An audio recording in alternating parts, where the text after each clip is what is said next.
Bonjour et bienvenue dans le podcast Samedi de lire. Aujourd'hui, un nouvel épisode de Bulle d'été, la série estivale de notre podcast.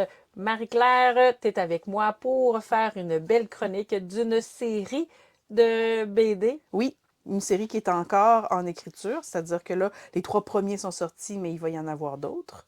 Puis, pas connu le nombre. Tu ne sais même pas si la fin de la Non, série je est ne sais annoncée. pas du tout combien il va y en avoir. Tout ce que je sais, c'est qu'il y en a 3 présentement en ma possession. Alors, il s'agit du grimoire, le grimoire Delphi, coécrit par Christophe Arleston et Audrey Alouette et illustré par Minnie Ludwin. Avant que tu rentres dans cette présentation de BD, bien moi, je vais inviter nos auditeurs à s'abonner, partager, commenter et aimer les différents réseaux sociaux. Pour moi, c'est tout simplement Véro. La Raton Liseur sur Instagram. Et de nous rejoindre pour le podcast Samedi de lire sur les différentes plateformes ainsi que sur ma chaîne YouTube.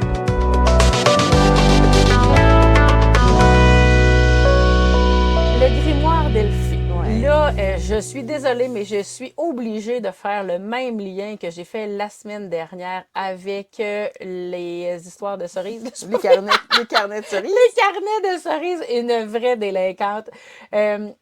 Pour vrai, lui, il a de l'air encore plus enfantin dans les gros yeux. Et pourtant. Et pourtant. Et pourtant. Merci de me déconstruire mes idées. Les dessins d'abord sont divins. Ils sont tellement beaux, là. Ils sont tellement magnifiques.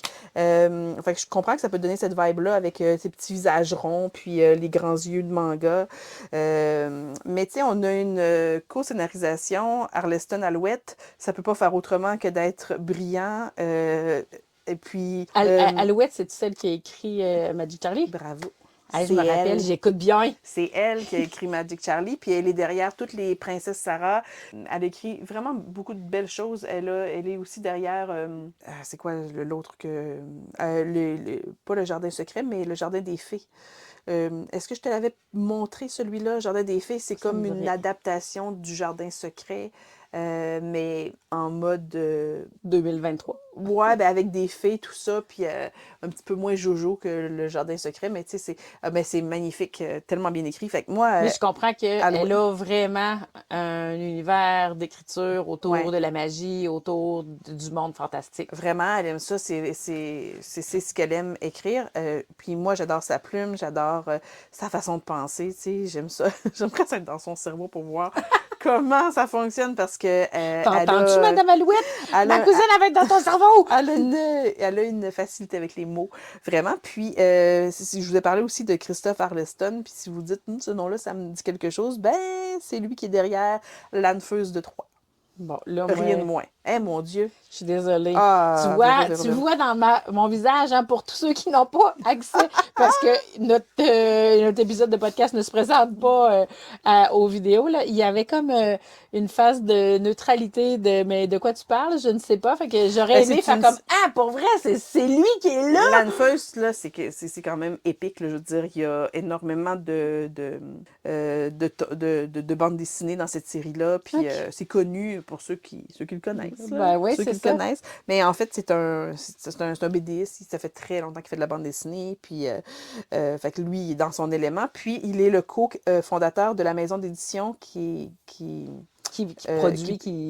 publie oui, merci. le grimoire Delphi, Dracou. Et puis Dracou, c'est une maison d'édition qui se spécialise dans la bande dessinée de l'imaginaire. Fait qu'à peu près tout ce qui est publié chez Dracou, c'est cool. Pour vrai, je réalise ça fait quand même plusieurs épisodes du podcast Samedi de lire qu'on enregistre plus en avis de lecture. Puis là, bien, on commence une série estivale avec Bulle d'été. Puis je réalise vraiment que tu m'amènes partout. Puis tu m'amènes des livres que pour toi, c'est une réalité. Pour toi, c'est comme... bienvenue dans la réalité de l'enregistrement. Si vous avez entendu un ami chien. C'est pas le mien, lui. Mais ce que je veux dire, c'est que des évidences. Pour toi, c'est des évidences. Ben, voyons, cet auteur-là a écrit ça, c'est comme légendaire, c'est vrai. Faut dire que j'ai un fils et un chum qui ont aimé puis qui ont lu La Feuille de Troie. Fait que c'est vrai que tu as raison que moi, dans ma tête, ça fait partie de notre bibliothèque depuis tellement longtemps. L'idée en arrière de ça que je voulais aborder avant que tu nous présentes en façon plus détaillée le grimoire d'Elphie, c'est le fait que avec notre proposition, on a l'opportunité de s'adresser à des gens qui ont eu un livre dans leurs mains depuis toujours, découvrent encore, puis toi, avec ta grande culture générale, puis je veux dire l'opulence des livres, là, des auteurs, puis de ta connaissance, bien ça fait qu'il y a quelque chose de complet dans notre podcast. Je suis en train de nous lancer des fleurs puis d'apprécier notre produit. Bon. Oh, t'es vraiment fine. Mais en fait, c'est ça l'idée un peu aussi, c'est d'amener les gens à aller tester, essayer quelque chose de nouveau. Puis ça veut pas dire que parce que moi je l'ai aimé que nécessairement vous allez l'aimer. Sauf que la façon dont je vous le présente, ça peut peut-être vous enligner à savoir est-ce que c'est quelque chose qui vous intéresse ou pas. Fait que c'est pour ça que j'aime à vous les présenter. Puis j'aime tellement quand les gens le font, moi aussi. De leur côté. C'est pour ça que j'aime ça être sur Instagram, être sur Bookstagram, puis voir toutes les chroniques de lecture, puis pas juste les nouveautés qui viennent de sortir, là, mais tu sais, hey, présente-moi donc quelque chose que tu as aimé, là, puis tu sais, si je l'ai aimé à mon tour, je vais savoir qu'on a les mêmes goûts de lecture, puis après ça, je vais Si je faire l'ai pas confiance aimé. à tes avis. C'est ça, non, Fait c'est que ça. c'est un beau partage. C'est un beau partage. Puis moi, aujourd'hui, ben, quand j'ai choisi de vous présenter le grimoire d'Elphie, parce qu'il y a tout dans cette bande dessinée-là pour me ravir. Et puis, si vous êtes un tant soit peu amoureux de la littérature de l'imaginaire, c'est sûr que vous allez adorer parce que ça commence... En fait, c'est l'histoire de trois sœurs qui ont perdu leur maman. Elle est décédée. Puis Commence dans la joie. elles sont sous la tutelle de leur tante et de leur oncle. Bon, Harry Potter. Puis, ouais, puis c'est ça. Puis, tu sais, la tante, elle a un mauvais caractère, tout ça, mais bon, elle prend quand même bien soin des filles. Sauf que la plus vieille est devenue majeure, puis elle a décidé d'acheter un autobus anglais à 2 étages, un gros autobus rouge, de le transformer en bibliobus, et puis de récupérer ses deux jeunes sœurs, puis de partir à l'aventure avec elles au travers de la France. Wow! Ouais, et alors... elle va leur faire l'école à la maison, tout ça. Alors là, on s'entend que la tante n'est pas d'accord, mais elle a eu l'accord du juge, la grande sœur, donc elle peut le faire. Fait que c'est ce qu'elles font. Elles partent à l'aventure. Puis Elphie découvre qu'elle a reçu un cadeau de la part de sa mère, un grimoire. C'est un grimoire qui est magique. Alors, quand elle écrit quelque chose dans Est-ce que c'est un pléonasme? Est-ce que par défaut, un grimoire n'est pas toujours magique? Ou un grimoire, ça peut être autre chose que magique? Oui, tu as raison. Faudrait peut-être que je vérifie. Pas grave. Ben, en tout cas, je le mentionne parce que si c'était pas évident pour tout le monde, au moins vous saurez maintenant qu'il est grimoire, magique. Et puis, donc, quand elle va dessiner quelque chose ou écrire quelque chose à l'intérieur, ça va se concrétiser. Donc, admettons qu'elle va, ici, je prends l'exemple, la première chose qu'elle va illustrer, ce sera une grenouille. Et puis, regarde ça. Non, c'est pas vrai. Elle déchire une page dans le grimoire et elle fait une grenouille en origami. Et le lendemain matin, l'origami a pris vie et elle a une vraie grenouille avec elle. Donc, elle commence à comprendre quelque chose. Elle commence à comprendre. Puis, à toutes les fois qu'elle utilise une page ou qu'elle la déchire ou qu'elle écrit à l'intérieur, il y en a une autre qui prend sa place. Donc, le livre est jamais à court de pages. Ça, c'est vraiment extraordinaire. Nice. Et puis, elle va apprendre justement là, toute seule, dans le fond, parce que sa maman n'est plus là pour lui montrer comment fonctionne le grimoire, mais elle va apprendre à l'utiliser à bon escient. Donc, on se rend compte qu'elle est sa maman devait être un peu sorcière. Puis que, comme dans Charms. Peut-être, oui. Bon, j'arrête pas de faire peut-être plein de faux liens, là. Ben oui, non, je veux dire, sa maman devait être un peu sorcière et elle l'est par la bande aussi. Et il semblerait que ses deux sœurs n'ont pas eu ce pouvoir-là. Voilà, donc il va y avoir dans chacune des histoires, des situations dans lesquelles Elphie va pouvoir aider grâce à son grimoire, mais autour de ça, il y a un texte très bien construit, des histoires intéressantes, des rencontres vraiment extraordinaires. Et puis c'est des livres, comme je disais un petit peu avec le carnet de cerises, là, qui a assez... Tu vois, on est dans pas loin de 80 pages. Ouais, 80. Pile poil pour la première bande dessinée. Donc, on a le temps d'en profiter. Oui, puis de développer. Aussi, le développement de l'histoire, il est là. Oui, c'est vrai. Aussi. Puis en plus, chaque tome a à peu près ça, Oui. de ce que je vois. Fait que quand les émissions, bon, je suis rendue à la TV, là.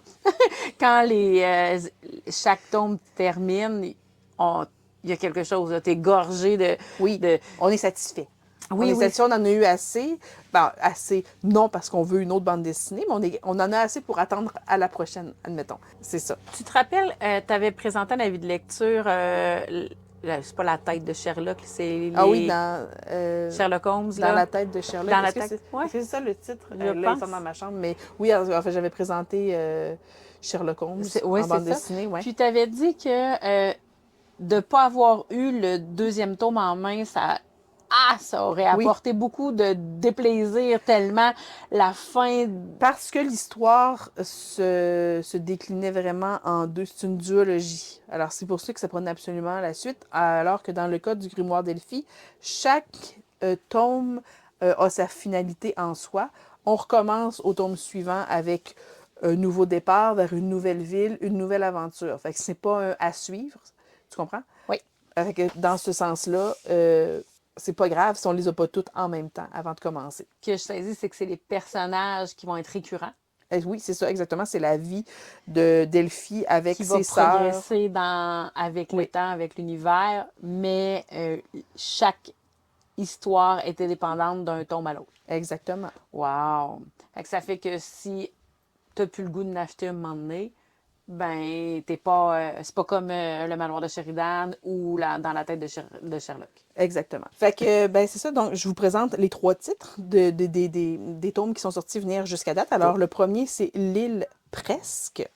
Le deuxième, c'est Le dit des cigales. Et le troisième, Malaventure en pain d'épices. Alors, on sent le jeu de mots, même dans les titres. C'est fou, c'est ça, Audrey Alouette.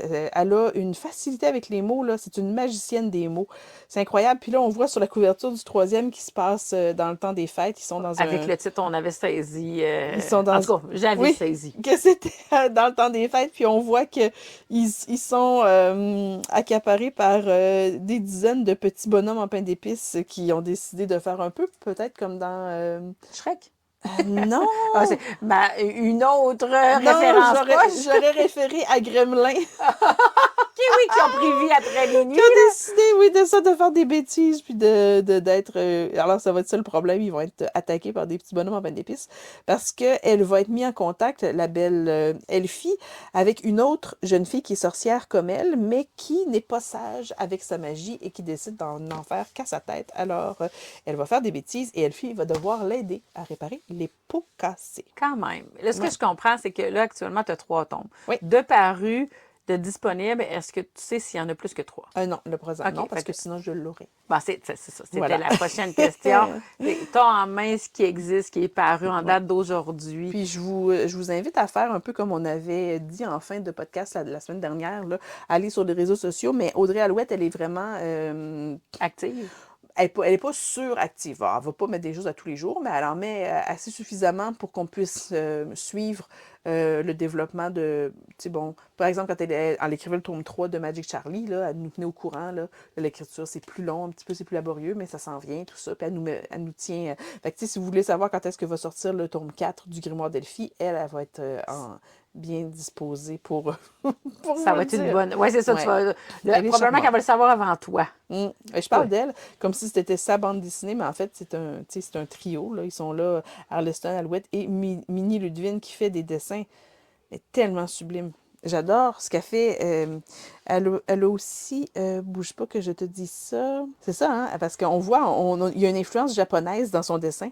Est-ce que tu trouves? Absolument. Toi qui lis des mangas? Au tout début de l'épisode, c'est ce que j'ai fait. Je voyais, si je ne l'ai pas nommé, c'est vers là où je m'en allais avec quand j'ai fait référence à l'aspect un petit peu enfantin ou jeunesse, à travers les gros yeux de manga que je retrouvais dans certaines émissions de TV ou c'est ça, ou les mangas. Oui, exactement. Ça nous fait penser à ça. Mais non, je vous rassure, c'est vraiment très, très accessible aux adultes qui voudraient lire. Ah oui, c'est vrai. Tu vois, je le feuillette, là, puis je me dis que je vais le relire avant longtemps. Eh bien non, mais tu avais dit que tu ferais pas ça, tu veux garder la nouveauté parce que mais t'as raison. Faut que je lise, j'ai tellement de choses à lire.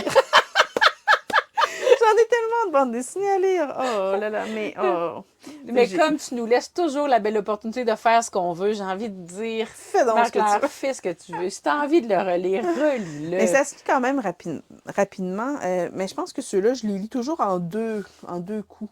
Je lis pas tout d'un coup, même que je pourrais, là, mais je sais pas, ça me laisse le temps de digérer l'information, Ben puis oui. d'assimiler tout ce que je viens de lire. Je le relis après, c'est un 80 pages, là, mais la série se lit bien dans une fin de semaine. Au chalet. Hey, tu sais, une fin de Quelle semaine belle au chalet, idée. sur le bord d'un lac. On part avec Ouais. la trilogie. Même le livre de Noël, ça se lit bien en été. Parce qu'on est d'accord qu'au Québec, il y a ça, Oui. le Noël des campeurs. Voilà. Pourquoi pas d'en Alors, profiter? pourquoi pas en profiter? J'ai une idée, une question qui me vient en tête. Vas-y. Est-ce que c'est comme les... Canette Oui, cerise. je m'en allais dire une niaiserie. Merci d'avoir complété ma phrase. Tu leur as fait des avis de lecture sur ta page Instagram Oui, à de toutes les façon fois. Oui, individuelle. exactement. Ils sont tous sur ma page Puis de c'est eux, ratoniseur. un même coup de cœur ou tu le Oui. nuances? Oui. Non, Non, c'est à la non, même c'est la place. même affaire. Ils sont tous à la même place. C'est pas, ça dégage pas la même énergie. On a un peu plus de... Ah, je te dirais, le Canette cerise, c'est un peu plus, pas dramatique, mais un peu plus... Ouais. Ouais, Ben, ça s'appelle...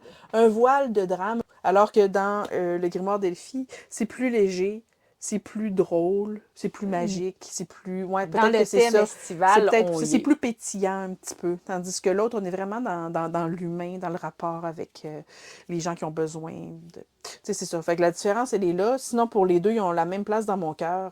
C'est des séries que j'affectionne énormément puis qui sont tellement belles. Dans la dernière série d'enregistrement, tu as commencé à progresser avec quelque chose de ténébreux. Après ça, tu as passé dans le drame, puis là, tu On me termines ça finit. dans le plus Ah, léger. qu'est-ce qui nous attend pour la fin de l'été? Là, je le sais bien pas. Ben, c'est pas vrai, je le sais, mais je vous le dis pas. Bien, Marie-Claire, j'ai envie de te demander, est-ce que tu as envie d'ajouter autre chose pour nous amener à aller vers le grimoire Ben d'Elphie? écoute, c'est toi qui m'amène à faire pas une spécification, là. Ne vous laissez pas influencer par l'aspect qui peut avoir l'air. Non, c'est vrai. Oui. L'aspect, tu sais, parce que souvent on est en dessin, là, fait que des fois il y a des dessins qui sont très très brusques, très découpés, puis on sent que ok, bon ben ça c'est sûr que c'est quelque chose de sérieux, c'est de la science-fiction. Alors que là, on a l'air d'être dans l'enfantin parce que justement, les petites joues sont rondes, puis les petits cheveux sont foufous dans les airs. Oui, Mais l'utilisation des couleurs. Mais tu sais, je prends juste un comparatif, puis je te coupe avec sans vergogne. vas-y. Ça se dit comme ça, Oui. oui, hein? Tu sais, je prends mon élan à moi là, vers la BD, là, c'est Torgal. C'est OK. tu sais, tu montes le manoir de Sheridan, probablement à 100% est fait. Là, j'ai commencé les mages, mais dans les mages, il y a la série, tu sais, que je parlais, Ouais. déjà parlé des terres d'Aran, qui a les elfes, Ça, les orques, ça tout ça. t'attire, ça va être ton Le genre. dessin est plus adulte, j'ai envie Oui, de dire. je là. te comprends dans le Puis sens. ça, c'est mon premier réflexe. Fait que quand je vois des propositions comme ça, je suis comme, ish. C'est sûr que là-dedans, c'est grand public, tu n'auras pas de fan service comme tu vas en avoir dans d'autres bandes dessinées où tu vas voir un bout de sein qui va apparaître ou une cuisse écréanchée, une jupe écréanchée, des affaires de même qu'on va retrouver peut-être dans le magasin général ou dans...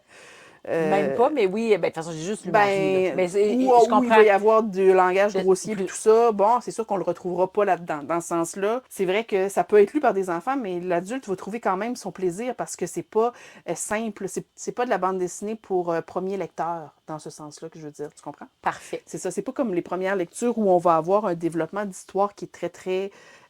qu'on voit venir, là, puis qui est très simple, puis qui est adapté pour les enfants qui commencent à lire. Non, c'est assez complexe pour plaire à un adulte, dans ce sens-là. C'est ce que je veux dire. Fait que peut-être... Je pense que Puis je te recoupe encore la parole. Vas-y, sans vergogne. C'est ça. Habituellement, je m'excuse pas autant. Là, je dois sentir coupable de ma parole.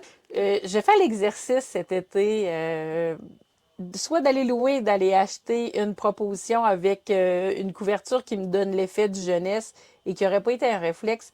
Je t'en reparlerai. Ben, tu vois, j'ai dans ma pile à lire Princesse Sarah, écrit par scénarisé par Audrey Alouette et illustré. Je n'ai pas son nom sous les yeux, là, mais l'illustratrice de Princesse Sarah, c'est celle dont je faisais mention dans le podcast précédent avec celle que sa Le page carnet de Wikipédia surprises. Ah, a oui, été, a été fermé, oui, fermée, oui. tout ça. Bon, alors cette illustratrice-là. Et puis moi, le dessin, premier coup d'œil, m'emmenait ailleurs que dans le jeunesse. Mais puis là, je me disais, Princesse Sarah, est-ce que ça va m'intéresser?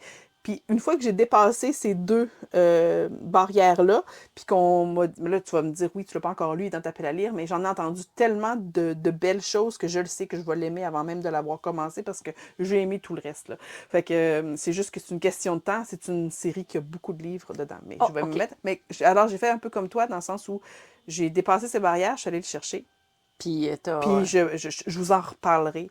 Je vous en reparlerai, à savoir si j'ai adoré, mais je pense que je vais adorer. Mais si j'ai bien Là, compris, il est là. même si tu nous divulgues pas la vraie, Non, la fin de Je saison ne de vais pas en Bulle parler d'été, dans la fin de saison. c'est ça, ça sera pas Ça sera pas à la l'intérieur. fin de saison. Ça sera dans... Tire-le, là. Tire-le. Je veux voir c'est quoi le nom de l'illustratrice.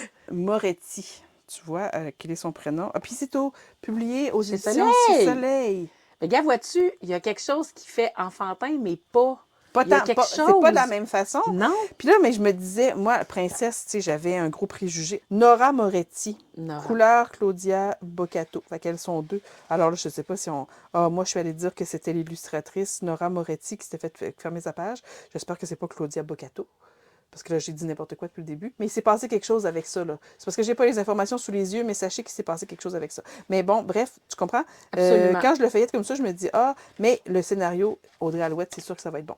Fait que, on passe par-dessus nos préjugés, on fait un test. Attends, j'ai pas dit. Marie-Claire, c'est quoi ton mot de la fin? On passe par-dessus nos préjugés. On fait un test, on le loue si on veut pas l'acheter pour se lancer dans des frais. Puis si on a des amis qui sont à l'aise avec ça, on leur prête, on leur emprunte. T'es-tu sûr que ça se prête une bande dessinée? Non, mais on peut. Il y a des gens qui font ça. Il y a des gens qui font ça. Une bande dessinée, c'est fragile. Je sais. Il faut faire attention à ça, là. Faut pas l'ouvrir n'importe comment. Faut pas froisser les pages. Ça se traîne pas dans un sac à dos facilement comme un roman, là. C'est sûr. Oh là là. Bon. Tous ces bruits Il y a d'opposition. quelqu'un qui fait des travaux en arrière, en plus, là, qui la scie. Mais là, Marie-Claire, là, tu nous terminé. dis que... Terminé je vous dis quoi? Oui, tu nous disais qu'il faut dépasser nos préjugés. Oui, exactement. Puis aller, tu vois, moi, moi, ben là, je parle de Princesse Sarah, c'est pas des gros préjugés que j'ai dépassés, là. Je pourrais dépasser mes préjugés en lisant quelque chose qui est je sais pas comment décrire les dessins, là, mais plus abrupt. Oui. Tu comprends? Plus carré, plus... ouais, là, ça me sortirait de ma zone de confort. OK? Fait que si je vous demande de faire l'exercice, je vais le faire moi aussi, d'abord. Ben, moi, je m'engage je vous en à le faire. reparlerai. Je vous en C'est reparlerai. ça. Toi, tu vas lire quelque chose de plus rond. Ouais. Moi, je vais lire quelque chose de plus carré. Parfait. C'est sur ces mots que je ne saurais décrire que se termine notre épisode de Bulle d'été du podcast Samedi de lire. J'espère que vous avez apprécié l'écoute comme nous, on a apprécié l'enregistrer. Avant de vous quitter, je vous invite à vous abonner, partager, commenter, aimer les différents contenus du podcast Samedi de lire Bulle d'été ou même les saisons régulières. Mais juste avant de vous souhaiter de magnifiques moments, bien, je vous invite à nous rejoindre sur nos différents réseaux sociaux. Pour moi, c'est tout simplement Véro. L'art à ton liseur sur Instagram. Pour Marie-Claire. Et c'est ça. En attendant notre prochain partage, je vous souhaite à tous de passer de magnifiques moments en compagnie des